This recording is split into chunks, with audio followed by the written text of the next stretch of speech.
રસ્તો. આજે હું રસ્તા વિશે લખતી હતી કે આપણે બાળપણની જ વાત કરીએ ને તો બાળપણમાં આપણને ઘણા બધા રસ્તા મળે છે અને એવા રસ્તા મીઠી મીઠી યાદોવાળા છે.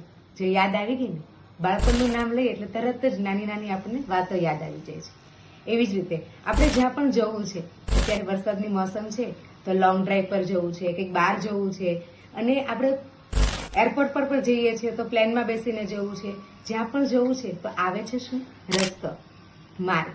તો રસ્તા ઉપર જઈએ છીએ તો રસ્તા કેવા કેવા આવે છે? ખાડાવાળા આવે છે, ટેકરાવાળા આવે છે, વાંકા ચૂકા આવે છે, પર્વત જેવા આવે છે, ઢાળવાળા આવે છે, ક્યાંક આપણે ઢાળ નીચે ઉતરવાનો આવે છે, ક્યાંક પાણીવાળો આવે છે, ક્યાંક ઝાડવાળો આવે છે. અલગ અલગ પ્રકારના રસ્તા આવે છે અને અલગ અલગ રસ્તામાં આપણે પસાર થઈએ છીએ.